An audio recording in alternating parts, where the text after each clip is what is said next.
In a time of darkness and oppression, a new light was emerging. A light that would not be silenced, a light that would shine through the shadows of a powerful empire. This was the light of the early Christians, and their followers were willing to die for their beliefs. They were martyrs, and their stories have been passed down through the ages as a testament to their courage and sacrifice. Saint Bartholomew the Apostle. Bartholomew, one of the 12 apostles of Jesus, was a man on a mission.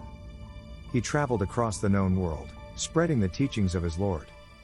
But his journey led him to the kingdom of Armenia, where the king, Polemius, had converted to Christianity. This did not sit well with the local leaders, including the king's brother, Astyages. Bartholomew was summoned to the court in order to make a sacrifice to the pagan gods or face the consequences. But Bartholomew, true to his faith, refused. He proclaimed that there was only one God, and he would not renounce his beliefs to anyone. And so, the court executioners were ordered to seize the apostle and skin him alive, slowly. As he was being skinned alive, it is said Bartholomew continued to proclaim his faith in God. This so annoyed Astyages that he had the apostle beheaded just to shut him up, cutting the torture short. The exact details of Bartholomew's death may be shrouded in legend, but one thing is certain: he died a martyr for his faith. His story serves as a reminder of the sacrifices that early Christians made for their beliefs and the courage it takes to stand up for what one believes in, even in the face of certain death. Saint Antipas of Pergamum. Antipas, a follower of John and Bishop of Pergamum, was a man of faith in a land ruled by Emperor Nero, a man infamous for his persecution of Christians. But Antipas refused to be silenced. He preached the word of Christ to all who would listen, and his teachings attracted many followers. The pagan priests of Pergamum were outraged by his influence and demanded he makes a sacrifice to their idols. Antipas refused, and so, he was dragged to the temple and thrown into a copper bowl, where he was cooked alive. But even as the flames consumed him, Antipas prayed for the forgiveness of his tormentors. Antipas' death was not just a physical suffering but also a spiritual one, as he was forced to watch as his faith was mocked and desecrated. His story serves as a reminder of the lengths that some will go to in order to silence those who stand against them and the power of faith to sustain even in the darkest of times. Saint Cassian of Imola. Cassian, the bishop of Brescia and a schoolteacher, was a man of education and faith. But when Emperor Julian, a man who had turned against his own Christian faith, began to persecute the Christians, Cassian was forced to flee to his hometown of Imola. Once back home, he opened a school for boys where he taught the word of Christ. But his teachings did not sit well with the empire, and Cassian was soon denounced as a Christian and brought before the local governor. The twisted man ordered that Cassian be made a present to his students as a test of their loyalty to the empire. The governor ordered Cassian's students to be the ones to execute him. They stripped the martyr naked and bound his hands behind his back.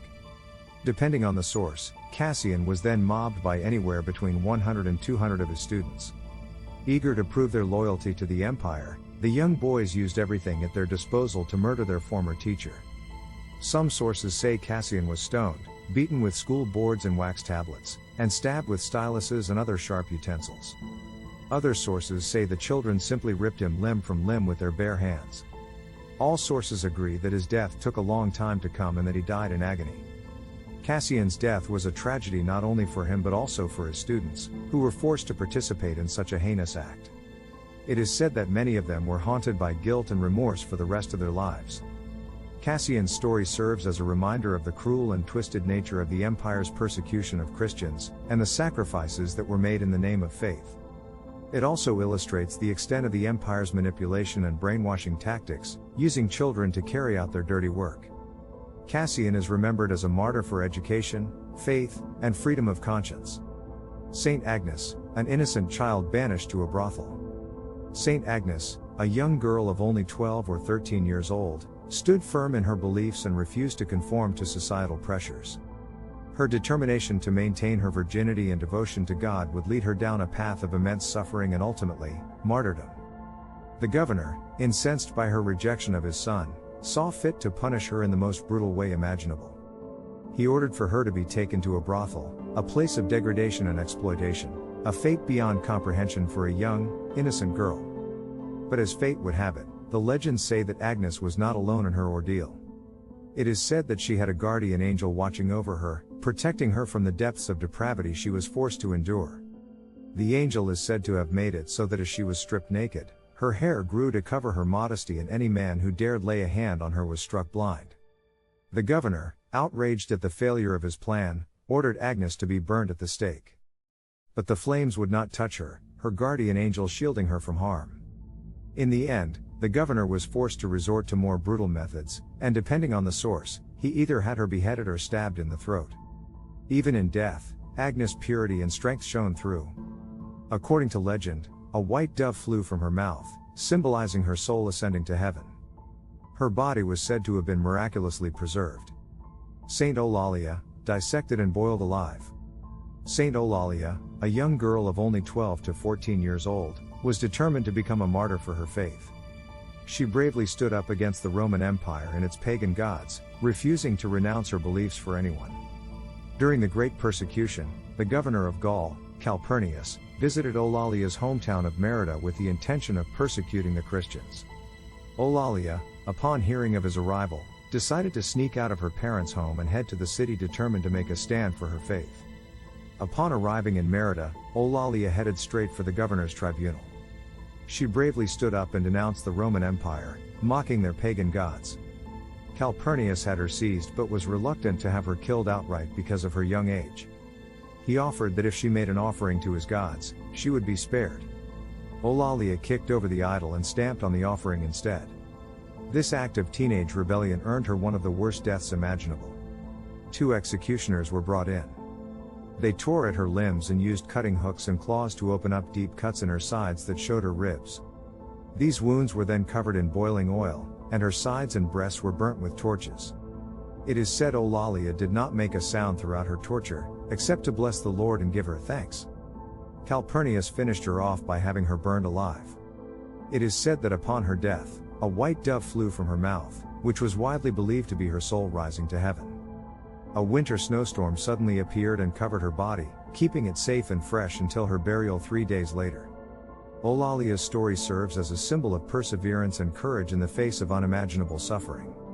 She remains an inspiration to all who hear her tale and serves as a reminder of the sacrifices made for the sake of faith. Saint Margaret Clitheroe, squashed to death. Saint Margaret Clitheroe, a woman of strong faith, was persecuted for her Catholic beliefs during a time of religious conflict in England.